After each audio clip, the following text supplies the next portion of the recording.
I just got done watching Black Panther Wakanda Forever, and this is going to be my non-spoiler review for the movie. So if you haven't seen it yet, you are safe. We have tons of videos coming out this week, whether it's rankings, spoiler talks, end credit scene talks.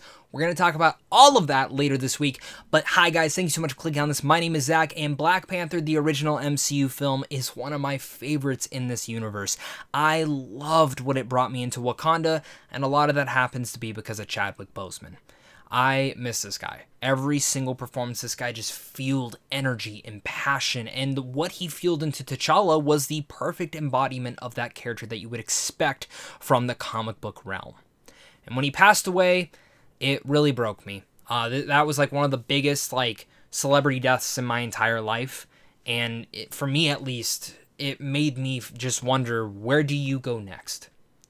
We lost an icon, a star, as someone who was very important to the African American community, and just in general, one of the liveliest actors of all time.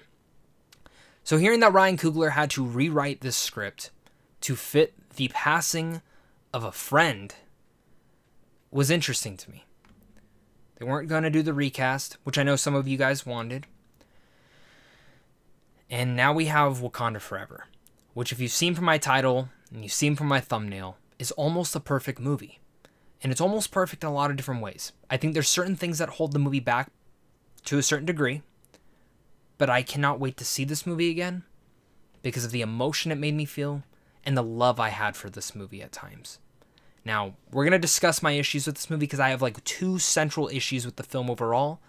But again, this movie is a beautiful tribute to Chadwick Boseman and the exploration of grief and trauma in the MCU.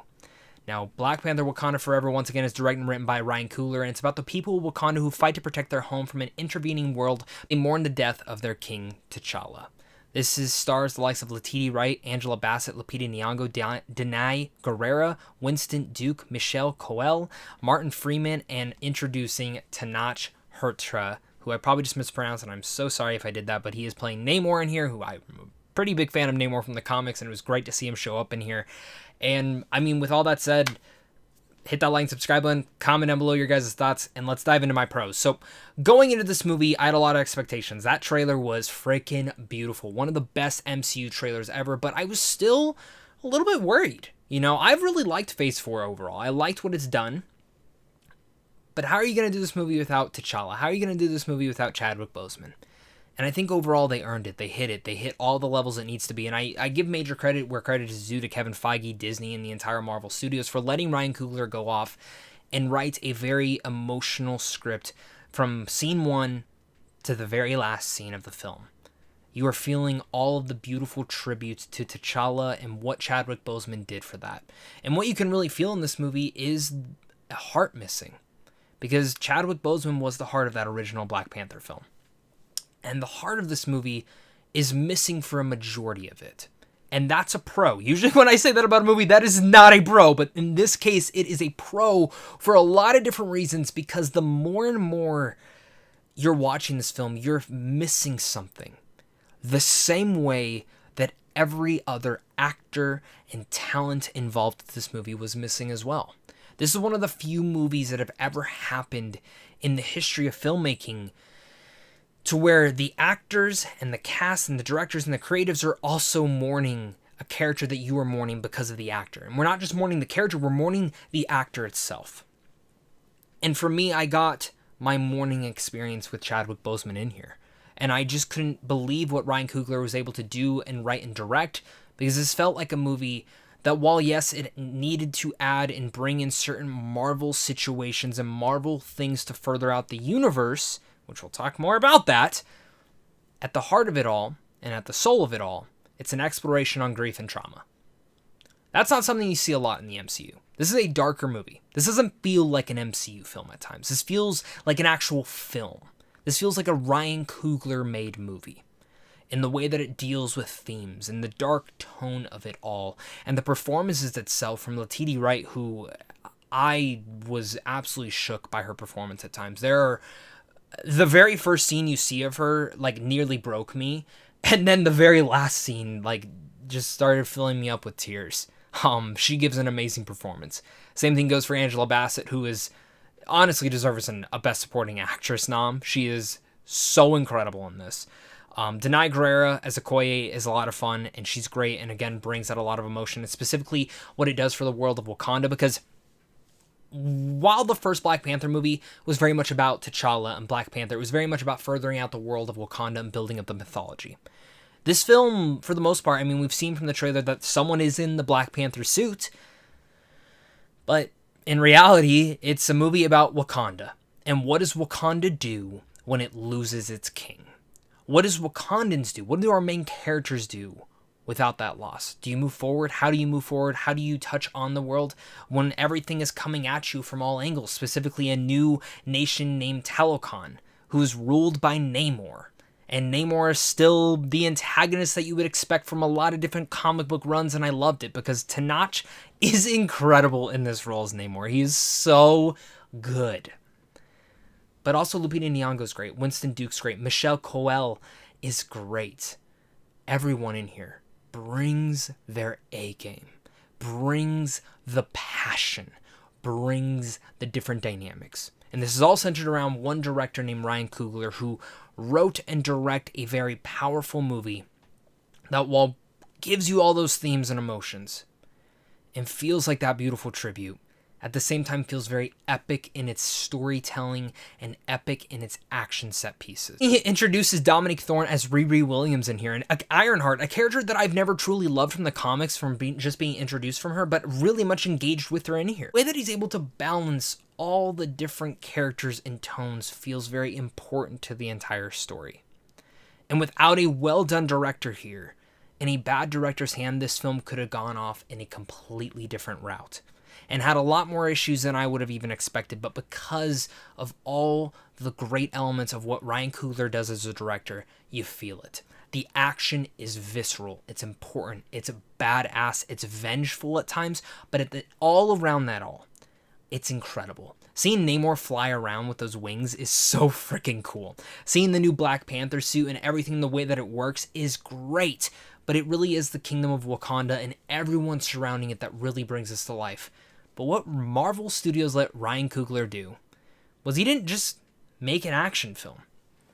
He wrote a slower, more somber film that maybe is a little bit too long. Like, if we're talking about cons a little bit early, I do think the runtime could have been shaved by 10 minutes. But all the slower moments, like, I love the dialogue in here. I love the conversations we get between characters and their different ideologies that they have about different situations and what you're expecting there. And just seeing how they're all affected by the death of their king. How they're all affected by certain revelations throughout the MCU. And those are all things that I was very impressed with all the way through. As well as Ludwig's score in here is so freaking fantastic. I was so engaged with it. I think it's even better than the original Black Panther. And Ruth's costume design in here, I mean, she won for the original film, but this is even to a whole new level.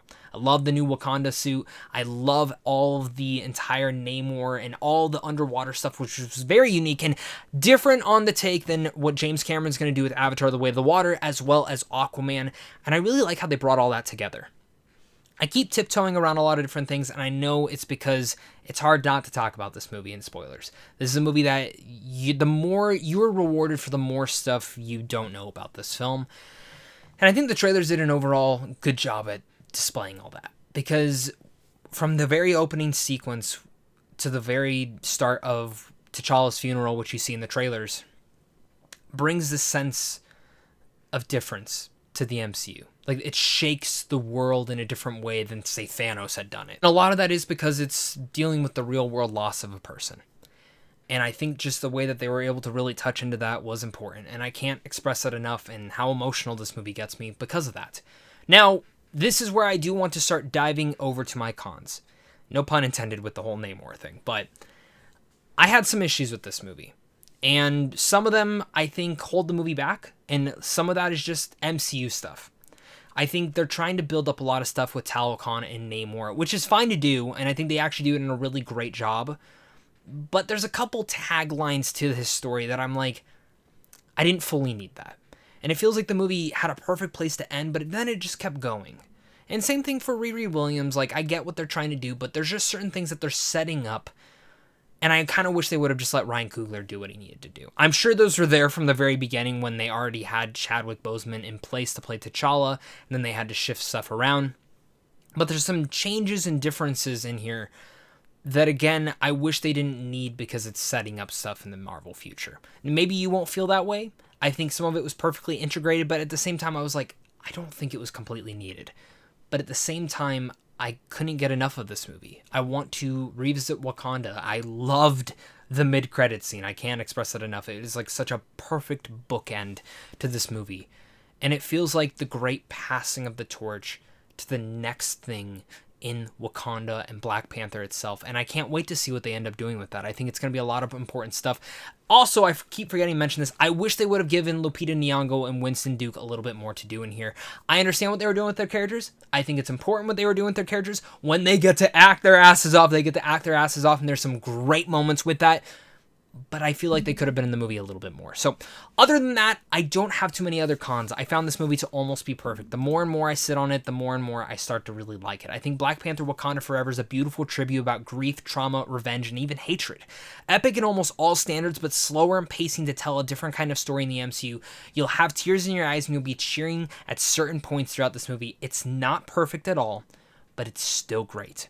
I think a lot of you guys are going to fall in love with this movie. Maybe some of you won't at all, but in general, I think a lot of us are going to have a great discussion about this movie. So with all that said, I'm going to give Wakanda Forever a B+. Let me know down below what your guys' thoughts are on this movie. I cannot wait to hear your guys' thoughts on this one. Again, look forward to those Wakanda Forever other movie videos I have coming up, specifically the new MCU ranking. But of course, until next time, stay classy.